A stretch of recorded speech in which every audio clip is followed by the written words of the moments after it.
Hace 5 años que los tribunales dieron un revés al decreto foral que contemplaba el euskera como mérito en la zona mixta de Navarra. Hoy esa cuestión parece estar superada y recuperada de nuevo en espera de garantías legales. Ahora bien, se tendrá que tener en cuenta qué plazas y si es necesario ese mérito.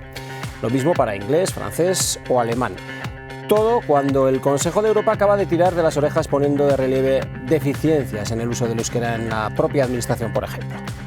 Navarra, entre tanto, realiza en los últimos tiempos ejercicios de pedagogía para dejar claro al resto de comunidades autónomas que el convenio económico, el que rige las relaciones financieras con el Estado, no es un privilegio, sino derechos históricos, además de un ejercicio de solidaridad con la caja común.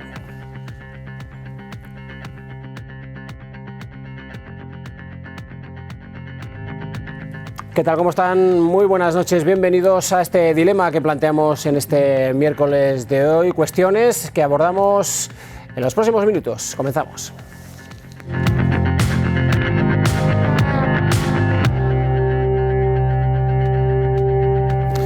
Bueno, esta cuestión del debate sobre la fiscalidad, sobre la financiación, mejor dicho, autonómica en Navarra, que trasciende lo puramente económico, porque también se habla de cuáles deben ser esos modelos de relaciones institucionales entre las comunidades autónomas y el Estado. Bueno, de todo ello vamos a hablar con quienes nos acompañan en esta mesa de debate y de análisis ya del dilema de hoy. Ángel Ansa, de Unión del Pueblo Navarro, ¿qué tal? ¿Cómo estás? Bienvenido.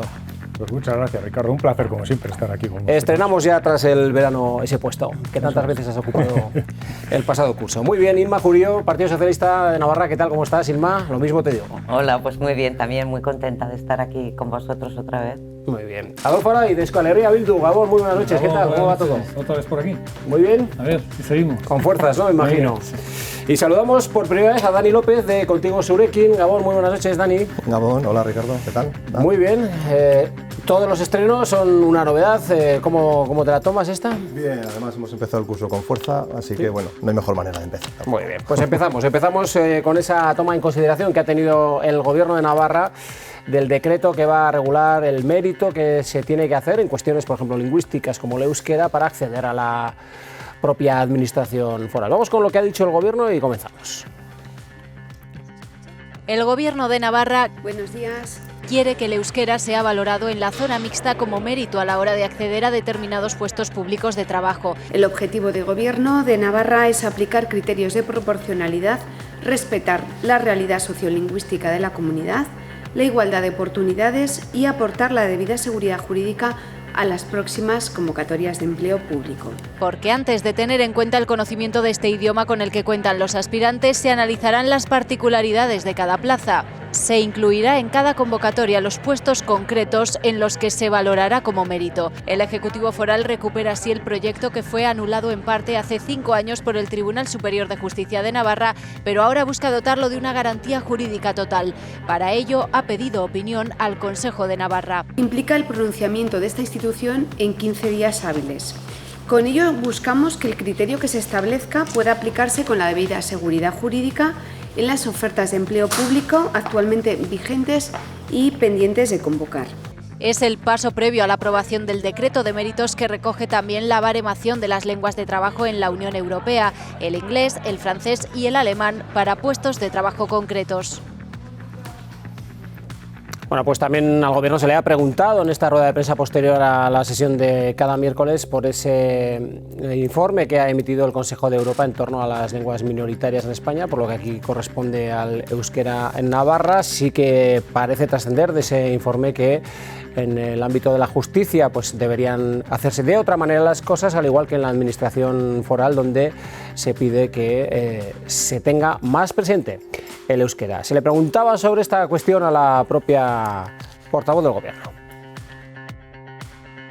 Efectivamente hay áreas de mejora, pero que sobre todo están incardinadas en el ámbito del Estado y sobre todo en el ámbito de la justicia. Y bueno, pues seguiremos impulsando en los diferentes ámbitos en los que se pone el foco de atención, que es el social y el sanitario, y tomamos buena cuenta del informe, pero no obstante todavía, bueno, pues es un proceso de mejora y de avance continuo.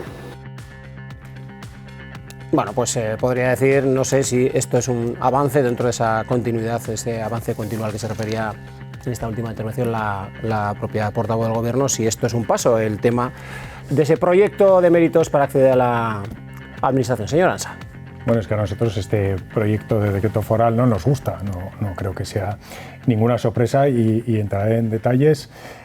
Yo parto de la base de que compartimos que desde Unión del Pueblo Navarro creemos que el euskera que hay que respetarlo, hay que cuidarlo, pero siempre respetando esa voluntariedad de la gente, esa proporcionalidad y sobre todo esa realidad sociolingüística que tiene nuestra comunidad, que está recogida en esa ley foral del euskera, esa zonificación en la que nosotros nos sentimos muy cómodos, somos partidarios de que se mantenga.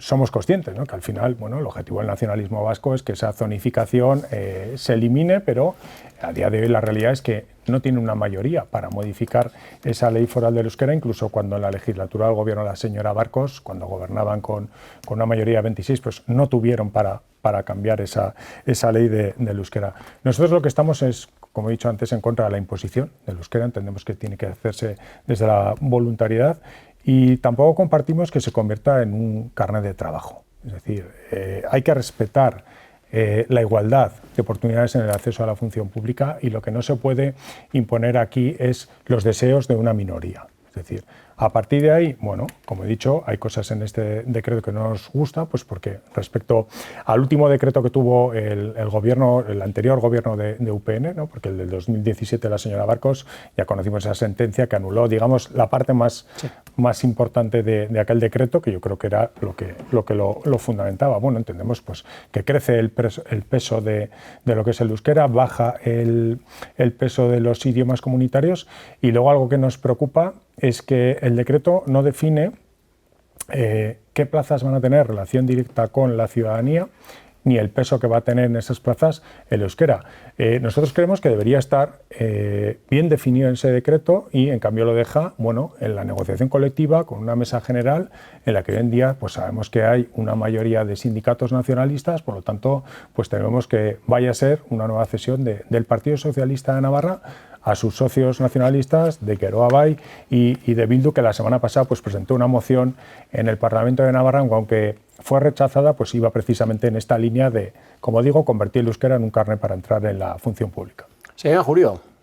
Bueno, las discrepancias son notables, claro, con lo que está diciendo el representante de UPN, pese a que hemos coincidido durante muchos años y además yo creo que hemos regulado conjuntamente todo lo que se refiere al uso del euskera en las administraciones públicas. Tenemos un decreto, se ha aprobado hoy en sesión de gobierno por el Gobierno de Navarra un proyecto de decreto de euskera que va a pasar nuevamente al Consejo de Navarra para dotarlo de la máxima seguridad jurídica, que creemos que respeta la igualdad de oportunidades en el acceso a la función pública, que respeta la realidad sociolingüística que existe en Navarra, partiendo de esa zonificación, porque Navarra es plural y es diversa, y a partir de ahí me gustaría que, y desde luego no coincidimos tampoco con la parte nacionalista, que lo que pretende es que el euskera sea oficial en todo el territorio de la comunidad y por lo tanto puntúe seguramente en todos los puestos de la administración o genere otra serie de obligaciones para la administración y por lo tanto también para los ciudadanos navarros que pueden ser entendidas como imposición. Nosotros estamos en una postura completamente distinta. A partir de ahí, frente a las críticas que se hace por UPN, a mí lo que me gustaría saber es que sí que considera que hay que regularlo, porque lo acaba de decir. ¿Qué regulación quiere darla? La última regulación que hizo UPN es el Decreto Foral 55/2009. En ese decreto se regulaba como mérito el euskera en todos los puestos de trabajo en los que no fuera preceptivo. O sea, en todos los puestos de trabajo de la administración. Ahora, y por diversas sentencias, por diversos pronunciamientos, el euskera solo se va a regular como mérito en determinados puestos de trabajo, que además van a ser objeto de negociación en la mesa de función pública. Entonces, me gustaría que me explicase en qué afecta la igualdad de a la igualdad de oportunidades en el acceso a la función pública, qué diferencias tiene, qué es ese peso que está diciendo si tiene más peso, si tiene menos peso, ¿qué es ese peso? Yo no sé si son 2 kilos, 1 kilo, bueno, o cómo valora usted el euskera dentro de Navarra. Luego se lo preguntamos al señor Araiz. Vamos a pedir que intervengan también el resto de acompañantes de la mesa. Señor Araiz, ¿cómo satisfecho o no a medias? No, satisfecho por supuesto que no, con lo que ha aprobado el Gobierno, que es la toma en consideración de un decreto foral que viene retrasándose en su aprobación desde que se dictó la sentencia en el 2019, han pasado ya casi 5 años, y no estamos satisfechos en modo web, porque precisamente durante estos 5 años no ha habido ninguna valoración del euskera en todas las plazas que se han ido convocando. Sí que es casualidad, que se ha dicho en la introducción, que justamente hoy, ayer tuvimos conocimiento del 6º informe de evaluación del Comité de Expertos de la Carta Europea de las Lenguas Regionales Minoritarias, y no estoy de acuerdo con lo que le he oído a la consejera, porque se ha olvidado de la primera recomendación, que es la más importante de las 4 que hace en el informe. El informe, la versión está en inglés, pero se puede fácilmente leer que la primera recomendación dice eliminar los obstáculos al uso del euskera derivados de la división administrativa en 3 zonas, que es lo que planteaba ahora Inma Jurío, con el fin de mejorar el nivel de protección del euskera en la Comunidad Foral de Navarra. Por lo tanto, habla de la zonificación. Habla de la zonificación expresamente como uno de los obstáculos. Yo creo que ahí es donde habrá que intentar seguir hablando, seguir debatiendo, seguir intentando consensos, porque en definitiva, y yo quiero poner también un poco de sensatez en lo que se está hablando, cuando se habla de imposición, se dice, no, es que es uno de los mantras que tenemos en Navarra con el euskera. Una de las fakes más famosas es la imposición del euskera. ¿Cuántas plazas hay en la administración, en la plantilla orgánica de la administración, que son miles y miles de funcionarios y personal laboral, cuyo perfil lingüístico sea perceptivo el conocimiento del euskera? Pues no llegan al 2,4%, quitamos las de educación. Estamos hablando de pocas personas para una población que ya el 15% de la población ahora es bilingüe, que el 25% de la población en la franja de jóvenes ya es bilingüe, y por lo tanto no hay una correspondencia ni siquiera con la realidad sociolingüística que tanto defiende el Partido Socialista. Nosotros desde luego creemos que hay que ir a superar, no es momento de confrontación, sabemos que las discriminaciones que en Navarra están produciendo es a los euskaldunes, no a los castellanoparlantes, y por lo tanto, bueno, yo creo que esta tarde o esta noche podemos hablar largo y tendido sobre quién está discriminado en esta tierra, si el euskaldún, la persona euskaldún o la persona castellanoparlante. Señor López.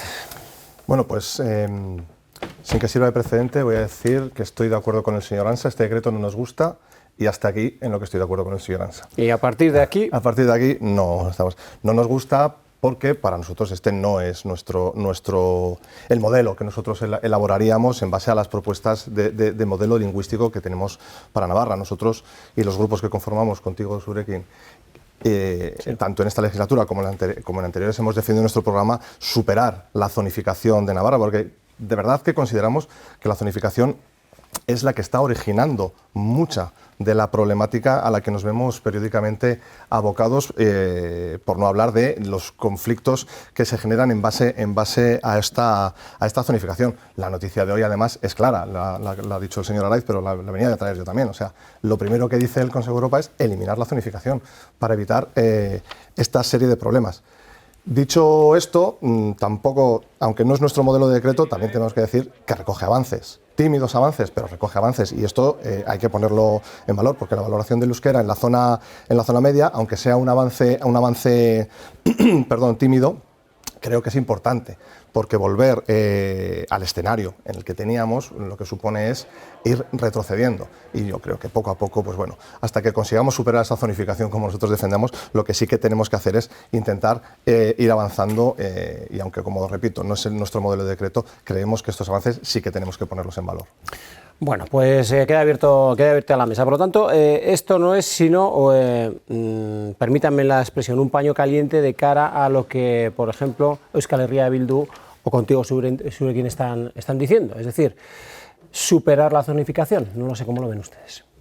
Bueno, yo creo que lo que he comentado un poco al principio, y podemos entrar ahora en el debate, es decir, para modificar esa ley se requiere una mayoría en el Parlamento, que es que ahora mismo no existe, la pasada legislatura no existía, y como he dicho antes, incluso con el gobierno de la señora Barcos, que había el cuatripartito 26, cuando se planteó esa modificación para eliminar la zonificación, porque esa es la cuestión básicamente que se plantea, yo recuerdo que fueron los dos parlamentarios de izquierda en este caso los que se oponían a que se eliminase la zonificación y formaban parte de ese cuatripartito, es decir, no había una mayoría. Entonces aquí cuando hablamos de respetar la democracia, respetar la realidad sociolingüística, hay una ley que hay que cumplir y a partir de ahí lo que estábamos planteando en el debate es esa proporcionalidad y ese respeto a esa realidad sociolingüística. Me planteaba la señora Jurío ese último decreto que tenía el gobierno de UPN. El del 2009. Ese decreto sí valoraba todos los puestos, pero desde luego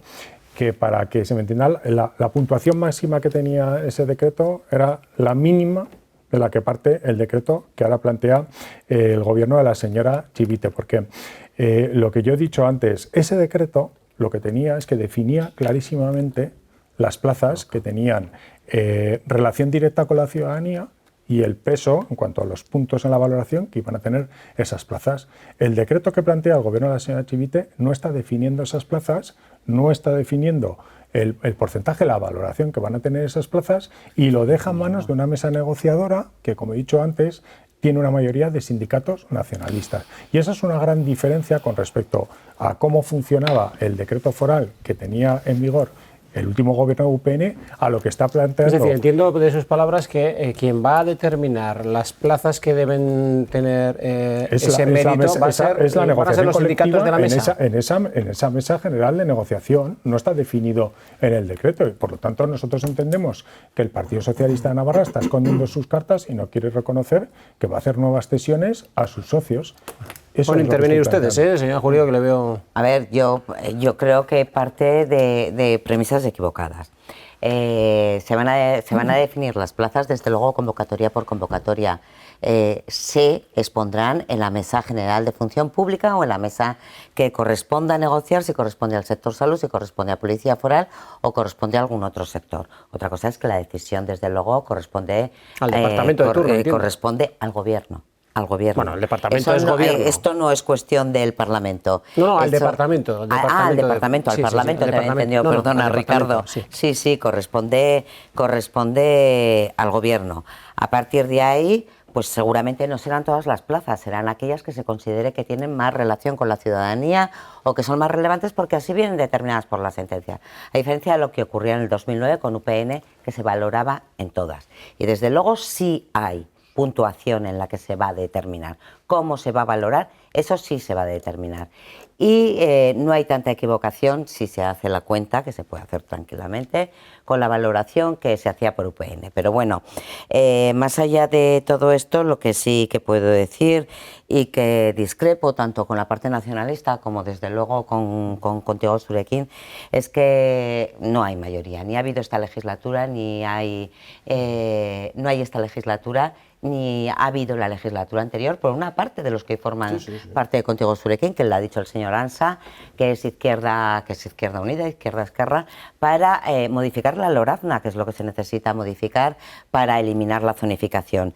Bueno, la Carta Europea de las Lenguas Minorizadas, en los informes que suele hacer cada 4 o 5 años, siempre ha hablado de la zonificación como un obstáculo, pero podríamos también... Si no me falla la memoria, entre el 2017 y 2021, ¿puede ser?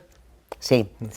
Es la informe carta que hemos conocido del 17 al 21. También pone en valor el impulso que se le está dando a lo que nosotros tenemos recogido en nuestra legislación sobre el euskera, que es la promoción en el uso del euskera. También lo reconoce. Creo que también hay que poner en valor las partes positivas, que hay zonas en donde se puede mejorar, sí. Pero también en el País Vasco, por ejemplo, si leemos la parte relativa al País Vasco, donde es oficial, o al catalán en Cataluña, también podemos tener en cuenta las consideraciones que se hacen, que también se dice que se puede actuar mucho mejor en pro de esas lenguas que son oficiales.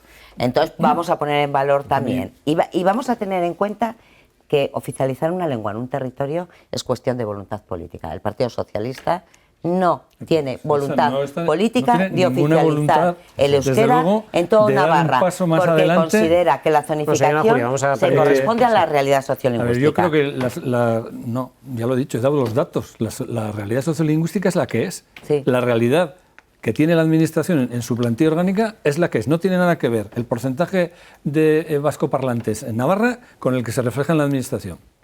He dicho un 16%, 15%, 2,5%. No tiene nada que ver. Y luego lo que creo que sobre la zonificación, yo creo que hay que dejar claramente que es uno de los temas que se ha utilizado, digamos, para hablar de la realidad sociolingüística, ¿no? La realidad sociolingüística cambia, como ha ido cambiando, pero la zonificación se mantiene impertérrita a pesar del Partido Socialista, diría yo, a pesar del Partido Socialista, no por el Partido Socialista. Por lo tanto, en ese sentido, hay que recordar que quienes hablan son las personas, no hablan los territorios. Y eso desde 1986, que se aprobó esta ley foral del entonces vascuence, hoy del euskera, pues es una de las críticas fundamentales. Quienes hablan son las personas, quienes tienen derechos lingüísticos son las personas, sean castellanoparlantes o sean bilingües. Por lo tanto, yo creo que eso es importante tenerlo en cuenta. Y termino. A mí me haría reflexionar, si fuera Partido Socialista, que un decreto aprobado por UPN en esta materia reconozca una valoración más positiva hacia el euskera que la que reconoce este decreto que ha tomado en consideración el Gobierno de Navarra. Me haría reflexionar.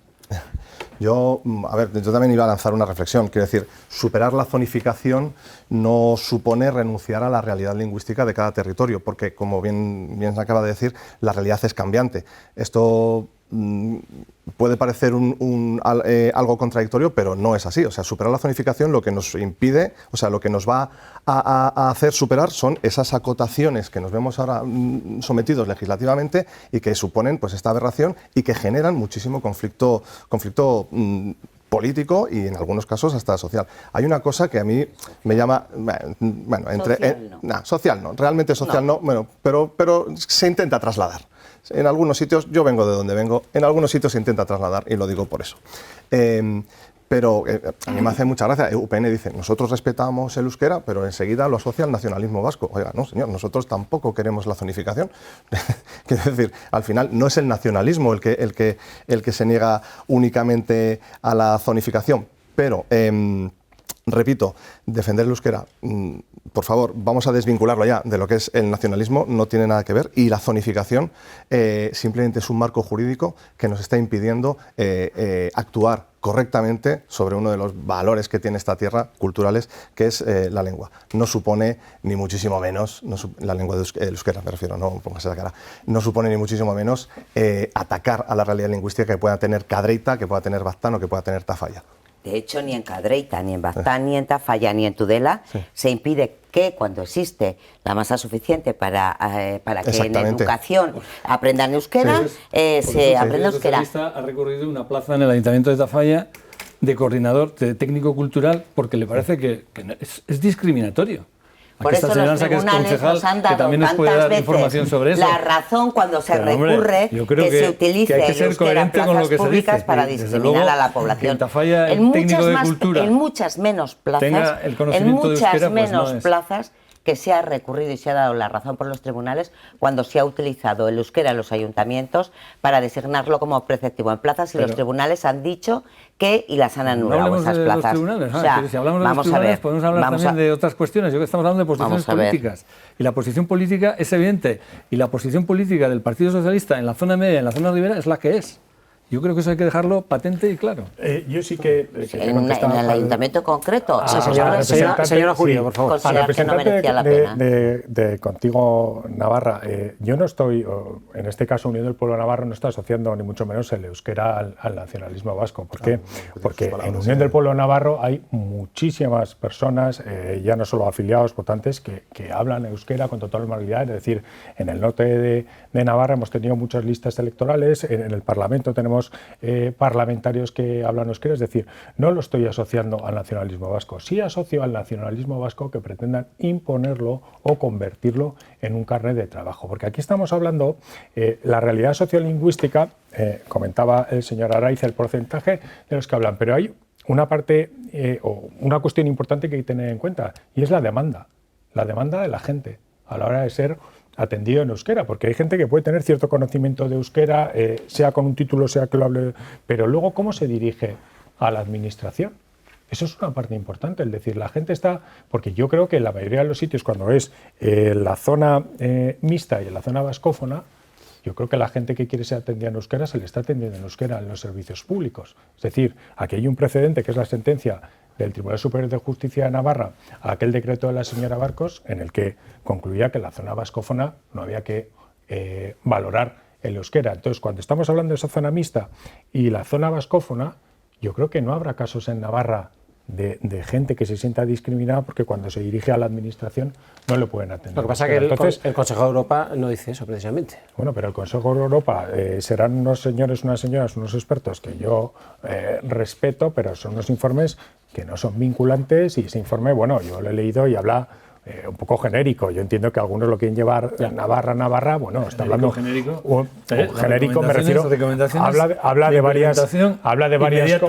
varias comunidades autónomas. Sí, yo respeto mucho la opinión que estén dando esos expertos, pero lo que estamos hablando antes, en Navarra hay una mayoría que está de acuerdo con esa ley del euskera y con esa zonificación. Es decir, si un día cambian las mayorías políticas en Navarra y se lleva la modificación de esa ley y se elimina la zonificación, pues estaremos hablando de otro asunto. Pero mientras en Navarra existan unas mayorías políticas que no nos podemos olvidar representan la voluntad de la ciudadanía navarra cuando va a las urnas, la realidad es que existe una mayoría que está cómoda con esa zonificación. Y yo entiendo que al final el nacionalismo vasco está, bueno, pues con ese R que R de tratar de imponerlo, a base también muchas veces, bueno, de ese dinero que se invierte para ver si así va creciendo el porcentaje, pero si vemos cómo ha evolucionado el porcentaje, pues bueno, tampoco es una cosa asombrosa que haya que decir hay que modificar esta zonificación, porque la mayoría, como digo, en Navarra está cómoda con esa zonificación. Sí. No, yo simplemente, a ver, yo no tengo tan claro, sobre la demanda de euskera que usted dice, yo no tengo tan claro que esté siendo atendida. La gente que demanda euskera no lo tengo tan claro, no soy capaz de hacer esa afirmación, como yo no tengo la suerte de ser euskera-parlante, pues tampoco puedo valorarlo. Pero aquí al final el debate sobre el euskera, y esto es lo triste que está pasando, y por eso decimos que el tema de la zonificación genera este tipo de problemas, se basa siempre en términos de función pública. Y bueno, pues eso hace que estamos hablando del decreto del decreto del euskera ahora mismo. O sea, se trata mucho de términos de función pública. El propio portavoz de UPN lo acaba de decir. O sea, ustedes quieren que para acceder a la función pública se dé un carné de euskera, ¿no? Entrar con carné. Y eso creo que estamos lanzando un mensaje equivocado a la ciudadanía, ¿no? Porque estamos debatiendo sobre el acceso a los servicios y nos olvidamos de los receptores de esos servicios, que son, como decimos, pues un porcentaje que, por suerte, cada vez está más extendido, menos politizado entre la gente que lo ve como algo más normal y que por suerte va subiendo. Bueno. ¿Alguna otra? Es que cuando hablamos de lo del carné, por ejemplo, es que es todos los mantras sobre que hace falta un carné, que pretendemos un carné. Ni en la zona vascófona, donde en teoría se dice lo que se dice en la ley del euskera, solo hay, tengo el dato, hay 1.172 plazas entre la administración local y la administración foral. De esas solo 652, es decir, el 55% tienen requisito de euskera. Eso en la zona vascófona. Por lo tanto, no hablemos de que hace falta tener ningún carné para nada. Pero yo creo... se valora como mérito en todo el resto, ¿eh? Sí, claro, pero hombre, es que en solo la zona faltaría. Vascófona, es que solo faltaría. Porque es no, pero es que también hay euskaldunes en la zona mixta y también hay euskaldunes en la zona no vascófona. A eso se les margina. Se modula. Se les margina, porque las quejas, si no hay tiempo para más, yo les invito a los dos portavoces de UPN y del PSN que se lean las quejas del Observatorio de Behatokia y verá en Osasunbidea los problemas que hay con los teléfonos. En Osasunbidea todos los mensajes que se mandan por SMS son en castellano. En el Museo de Navarra no se puede atender a nadie en euskera. Hay un montón de quejas, es decir, no es cierto. Ni siquiera en los servicios centrales que se los cargó esa sentencia del 2019 venía a dar una respuesta, porque en la zona mixta en estos momentos hay 75.000 euskaldunes frente a 35.000 que hay en la zona vascófona. Es decir, ya el doble de la población euskaldun vive aquí en la zona mixta y fundamentalmente en Iruña y Iruñerría. Creo que eso es un dato que hay que tener en cuenta y que no se toma en consideración por el Partido Socialista. Vamos a hacer una pausa, una pequeña pausa, un par de minutos y entramos con otras cuestiones que tienen que ver con esa financiación a nivel autonómico que de alguna manera hace replantear a las comunidades autónomas sus propios sistemas, cuando hablamos, por ejemplo, de Cataluña, ¿no? Pero es que por ese reflejo que ha venido dado desde aquellas tierras, nos ha tocado un poquito de cerca porque nos cuestionan de nuevo, o se nos cuestiona también, ¿no?, acerca de cómo tenemos que regir nuestras relaciones con el Estado a través del convenio económico. Hablamos de todo ello en unos instantes. Estaba.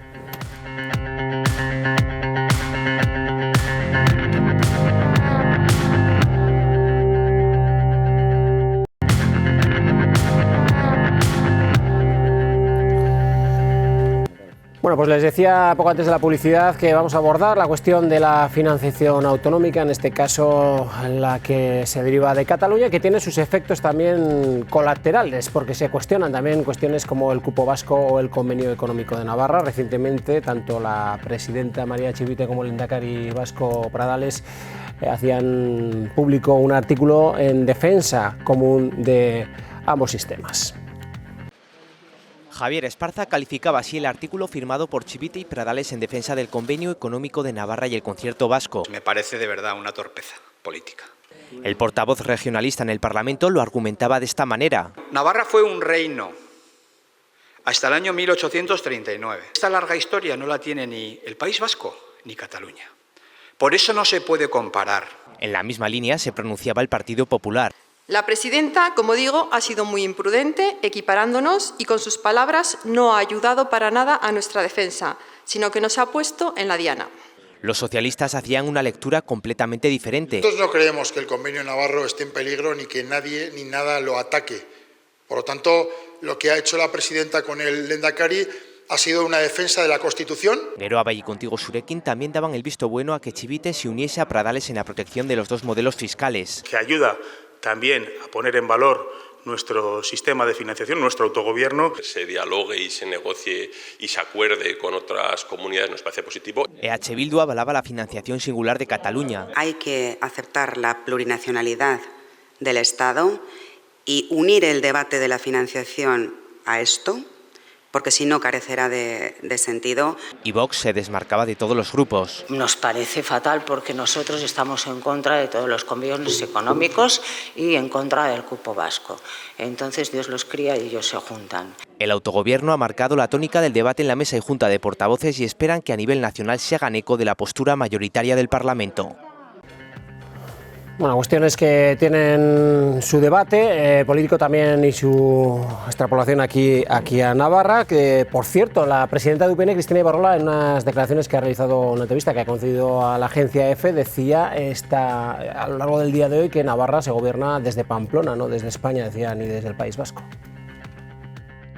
Navarra se gobierna desde Pamplona, no se gobierna desde Madrid ni desde Bilbao, ni desde lo que marcan partidos nacionales en Madrid, ni lo que marcan partidos independentistas vascos desde Bilbao. Es decir, Navarra se tiene que gobernar desde Pamplona y que Navarra tiene que tener voz propia, UPN tiene que tener voz propia en el Congreso y en el Senado. Cualquier otro partido nacional o independentista, a veces cuando tenga que decir en alguna ocasión ciertas cosas, puede tener objetivos que choquen.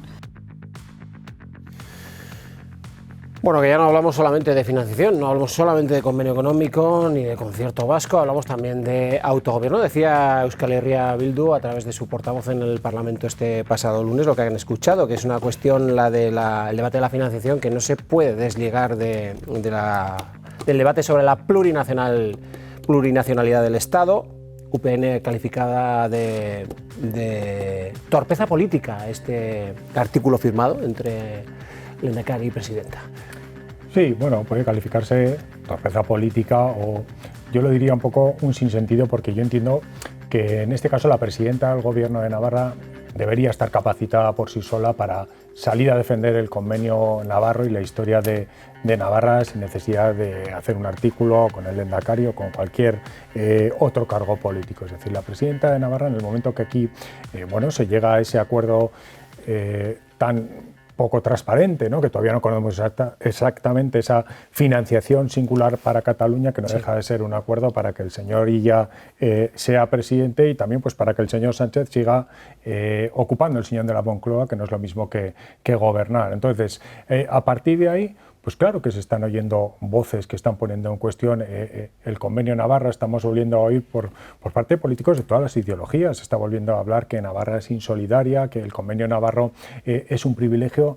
Lo que tenía que haber hecho la señora presidenta, en este caso la señora Chivite, salir el primer día y plantarse en la defensa del convenio foral de la historia de Navarra.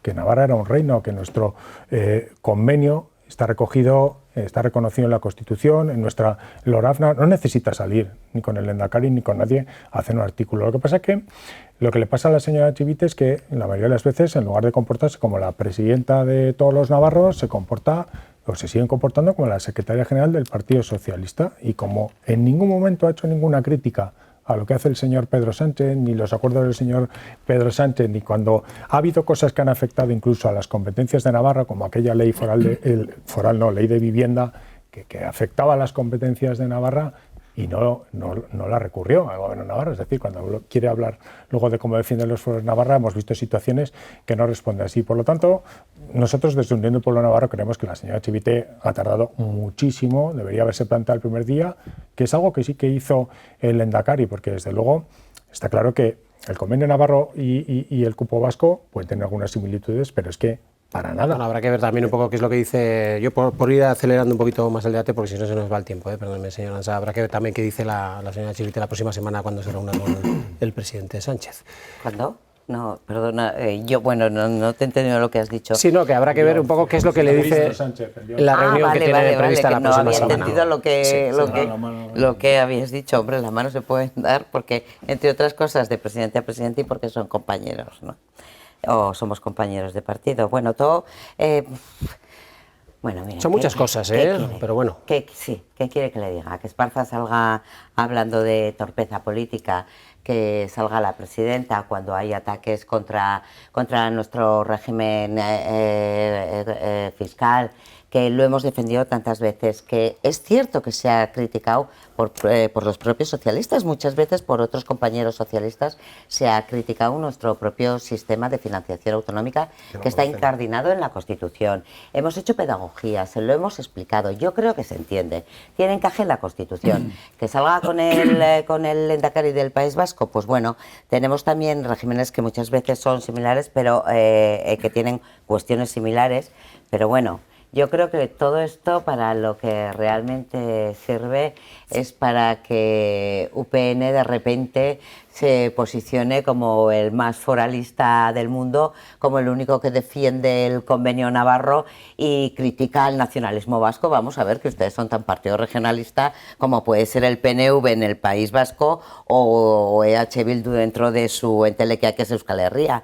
Son partidos que tienen unas fronteras muy limitadas dentro de lo que significa España. A Navarra y sus fueros lo queremos igual. Un partido regionalista, por mucha boina que se quiera poner, que un partido de implantación nacional.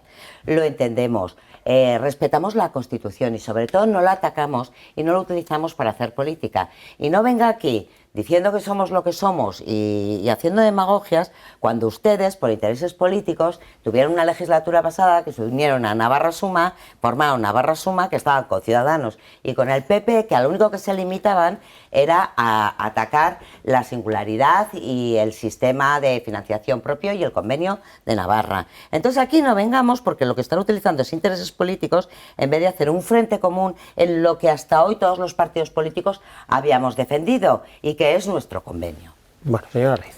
Bueno, yo creo que, la verdad, decir que es una torpeza política que dos comunidades autónomas, es decir, ese ente vasco-navarro que tanto le ha preocupado al señor Esparza, que ha vuelto a ver, yo creo que algún fantasma en ese sentido, yo creo que plantear la defensa de intereses comunes frente a unas lecturas políticas que se están haciendo el conjunto del Estado, de las que no compartimos los cuatro que estamos en esta mesa, porque en lo nuclear yo creo que estamos de acuerdo.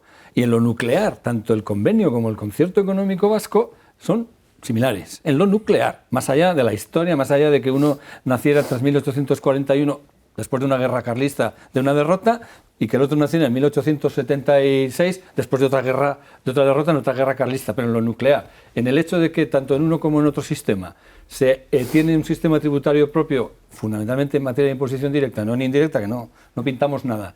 Y luego lo que hacemos es hacer una aportación, como llamamos en Navarra, o un cupo, como se le llama en la Comunidad Autónoma del País Vasco, por las competencias que no están asumidas y que ejercita el Estado en nuestros territorios, y frente a eso decir, oye, vamos a defendernos, vamos a decir que esto es autogobierno, que es singular, que los tribunales europeos lo encajan también dentro del sistema europeo, vamos a decir que hay una solidaridad por esto y por otro. Yo creo que eso no es crear ningún fantasma de entidad vasco-navarra, que es lo que creo que en UPN ha vuelto a saltar algunas de las alarmas. Yo creo que es defensa de intereses comunes. Nosotros venimos diciendo esto desde hace muchos años, que había que salir en el tema del concierto y del convenio porque había ataques, y frente a estos ataques de estas posiciones de responsables políticos de otras comunidades y la idea de que esto es insolidario, y frente a eso, bueno, a mí me parece que hay que tomarlo con normalidad, y sobre todo hay que leer el escrito para ver si estamos de acuerdo, y creo que en el 80% de lo que se dice es que, o más, los 4 partidos que estamos aquí estaremos de acuerdo, más allá de diferencias puntuales sobre si esto es un resto de una soberanía fiscal,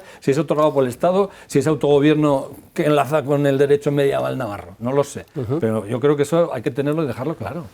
Sí, voy a ser redundante, porque la verdad es que frente a un acuerdo no claro, o frente a un acuerdo cuyos términos en el Estado todavía no conocemos, pues han saltado las alarmas y de repente los navarros y los vascos nos estamos encontrando con una lluvia de críticas por todos los partidos, pero principalmente por partidos de un ala que no está a la izquierda.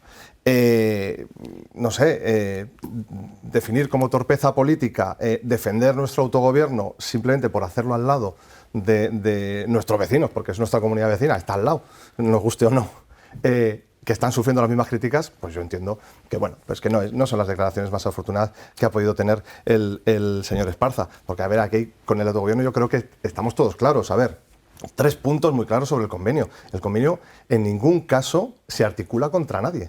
No se articula contra nadie, no va contra nadie, no supone un privilegio, al contrario, supone una serie de obligaciones que los partidos de la derecha, que tanto nos están criticando, a lo mejor no tienen, porque sí, es cierto, tenemos una tradición histórica de autogestión de impuestos, pero luego no tenemos la capacidad, como tienen las otras 15 comunidades autónomas del régimen común, de ir a papá a Estado cuando nos vienen mal dadas.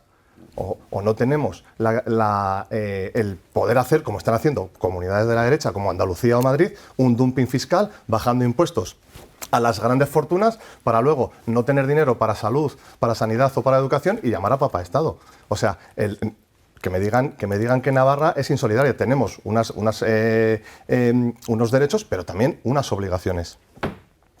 Bueno, claro, el debate se amplía o trasciende un poquito la cuestión más financiera, volviendo un poco a lo que se introdujo en esta mesa, tras esta mesa de junta, en la comparecencia posterior, que lo introducía su portavoz, la plurinacionalidad. El debate sobre la plurinacionalidad entronca con una parte de la idea de responsabilidad, en este caso financiera, y de responsabilidad a la hora de la gestión. Entonces, que Cataluña haya realizado, Esquerra Republicana de Cataluña y el Partido Socialista hicieron un acuerdo y planteen un modelo de financiación singular, que para unos es un concierto, en lo nuclear también es un sistema parecido. O sea, tampoco es que ya más allá del nominalismo, de cómo se le llame. Pero yo creo que lo importante es ver que hay un problema en el Estado, más allá del de la plurinacional, que para nosotros es importante y se va a ver y se ve en este sentido, porque en estos momentos el problema de la financiación en el Estado de las comunidades autónomas es un problema sin solucionar, que a nuestro juicio tiene cuatro problemas. Hay una recaudación insuficiente por parte de las comunidades autónomas y por parte del propio Estado. Hay una política fiscal en algunas comunidades que ya se ha dicho aquí que creemos que es errónea, que lleva a plantear que como no cobro impuestos no tengo los ingresos que tendría que tener y necesito acudir al Fondo de Financiación de Liquidez Autonómica. Y luego hay un fraude fiscal altísimo en el conjunto del Estado también y desde luego hay un reparto desequilibrado. Pero eso lo tendrá que solucionar el Estado con el resto de comunidades autónomas. Eso no nos tiene por qué perjudicar, como se está diciendo por parte del Partido Popular, incluso también por parte de UPN. Como se va a subir el IVA para financiar, nos van a hacer que subamos aquí el IVA. Bueno, yo creo que es aventurarse demasiado cuando conocemos muy poco, más allá de lo nuclear, como digo, de ese acuerdo político para la financiación singular de Cataluña, a la que entendemos que también tienen derecho. Señora Julio. Sí, estábamos hablando aquí de este acuerdo, que no deja de ser un acuerdo político, me he dicho, para mantenerse en el sillón. Yo quiero traer aquí a colación ese acuerdo que también había de la condonación de la deuda de Cataluña, que también se habló de este tema y de cómo afectaba a Navarra, porque claro que le afectaba a Navarra, ese tema de que sí a Cataluña se le perdonaba una cuantía importante de esa deuda, que es un tema que a nosotros, a UPN, nos sigue preocupando. Parece que otros partidos se han olvidado de esto, pero es un tema que también está pendiente, que se habló para la investidura del señor Sánchez. Condonar esa deuda a Cataluña, que no sabemos, como este acuerdo que ha habido ahora es tan poco transparente, bueno, pues no sabemos si también llevará algo con esta parte de la deuda, que claro que afecta a Navarra, porque nosotros también estamos pagando intereses de esta deuda de España y claro que nos afecta. Yo, por terminar con lo de la torpeza política, en primer lugar me parece una torpeza política lo que hizo la señora Chivite en un pleno comparando este acuerdo de Cataluña con el convenio navarro, es decir, torpeza política que ya se atrevió a compararlo. Y en segundo lugar, me parece una torpeza política que la señora Chivite, como he dicho antes, para defender el convenio navarro, haga un artículo con un presidente nacionalista vasco, que el objetivo que tiene el nacionalismo vasco es convertir a Navarra en la cuarta provincia. Llevan trabajando muchos años para eso y a mí me parece una torpeza política que venga a darnos lecciones del autogobierno foral el presidente de un partido nacionalista vasco que lo que quiere es que Navarra quede diluida en el País Vasco. Por eso he dicho que la señora Chivite debería tener esa capacidad para haber salido ella sola al día siguiente en el que se empezó a cuestionar el convenio foral, a defenderlo ella sola, porque yo creo que debería estar más que capacitada para hacerlo, sin necesidad de salir de la mano del Lehendakari por muchas similitudes que pueda haber. Señor Julio. Bueno, yo es que a las alturas, yo ya no sé qué decir, a las alturas que va el señor Ansa, nos vamos a saltar a Aragón, lo vamos a colonizar o no sé qué vamos a hacer, y vamos a hacer con Cataluña la quinta, la sexta, la séptima, no la octava, se olvide usted de La Rioja. 4, vamos a hacer, media España nacionalista y entonces con unos intereses.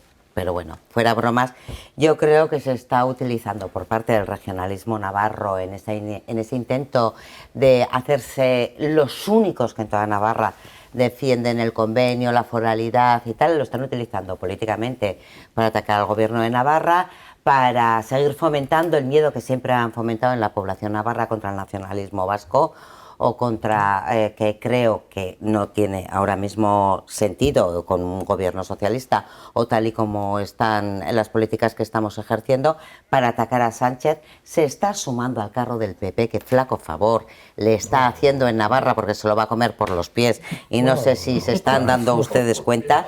Y al final yo creo que el fondo de la cuestión es que son incapaces de abordar el verdadero problema que existe en España y que es el sistema de financiación, y que lo han dejado bien claros tanto el representante de Contigo como el de EH Bildu. Vamos a ver qué pasa con las diferentes comunidades autónomas, cómo se están financiando y qué están haciendo de insolidaridad, porque nosotros tendremos un régimen propio, pero solidario.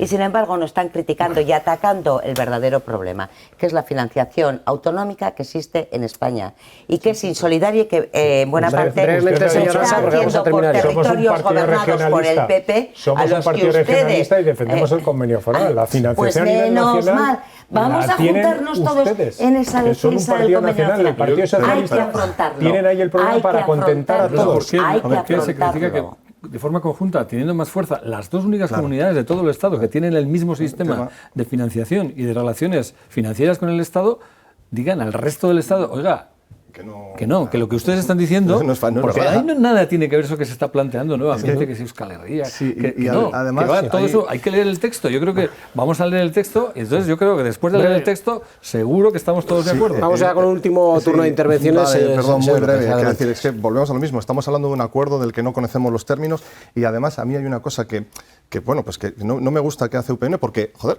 perdón por la palabrota, estoy convencido de que defiende el autogobierno, pero también le gusta generar alarma. La condonación de la deuda, ¿qué recorrido ha tenido eso dentro de la sociedad navarra? Es que de momento no ha tenido ninguno la condonación de la deuda de Cataluña en su afección, porque ni siquiera se sabe, ¿no? Y sin embargo, cuando otras fuerzas afines a ustedes, que hablan del privilegio que tenemos en Navarra, no salen con la boca grande diciendo, oiga, no, perdonen, el convenio no supone un privilegio. En Navarra a lo mejor no pagamos en función de la población, pero pagamos en función del PIB. Y con eso, si me dejas explicar, cuando aplicamos ese índice de imputación, es que resulta que pagamos un 1,6. Cuando si tuviésemos que pagar por población, a lo mejor sería un 1,2 y pico, un 1, casi 3. O sea, estamos aportando más al Estado, que no nos digan que no somos solidarios. Yo creo que UPN tendría que estar alineado al resto de los que estamos aquí para decir, oiga, señores, no, se están equivocando, no ataquen nuestro gobierno. Señora, y brevemente, por favor. Yo quiero terminar un poco con el tema de la historia que hemos hablado aquí, de los derechos históricos. En 1839 y 1841, en la ley paccionada, lo que hizo fue, se ha dicho aquí, pasamos de ser un reino a ser una provincia española más. En aquel entonces lo que hicimos fue una aportación que era voluntaria, se convirtió en un donativo foral obligatorio. 1.800.000 reales de los de entonces, que en realidad eran menos, porque Navarra se descontaba 300.000 euros por la gestión de cobrar aquellos impuestos que se cobraban entonces, y una parte para amortizar la deuda provocada por la guerra. Aquello fue una cantidad alzada. Hoy ya no estamos en esa situación, ya estamos en otra situación, hay que calcular hasta el detalle. Insisto, yo creo que si estamos de acuerdo en lo fundamental, plantearnos aquí pequeñeces políticas hace debilitar incluso la posición de Navarra frente al resto del Estado, que nos ve como nos ve. Señor Jurio, brevemente, por favor. Voy a incidir en eso, que es mejor que coincidamos en lo que todos estamos de acuerdo, y que es en la defensa común de nuestro convenio económico, porque si no lo que haremos definitivamente es desgastarlo, y lo hará un partido como UPN. Pues terminamos, señor Lesa. Sí, bueno, estoy de acuerdo con lo que me decía antes la señora Jurio. UPN es el único partido foralista que de verdad defiende el régimen foral de Navarra, nuestro convenio solidario con el resto de España, que no hacemos cesiones al nacionalismo vasco, apoyamos la transferencia de la competencia de tráfico a Navarra recientemente. Hoy se ha aprobado en el Senado una moción de UPN pidiendo la transferencia a las competencias de becas y de I+D+I. Y yo lo que pediría a la señora Chivite, bueno, pues que ejerza de presidenta de todos los navarros, no de secretaria general del Partido Socialista, y que defienda los intereses de Navarra, aunque a veces sean diferentes a los del señor Pedro Sánchez. Pues les agradezco la presencia, el fair play que han tenido en este debate, que seguramente dará más que hablar, y así lo será. Este y el anterior. Gracias, de verdad. A pasar buena semana. Señor López, ¿ha estado cómodo en esta muy cómodo, primera...? Muchas gracias. Sí, muy bien, muy bien. Repetiremos. Pues nos alegramos. Nada más, la semana que viene con otro dilema, ya veremos cuál. Entre tanto, pasen una feliz semana.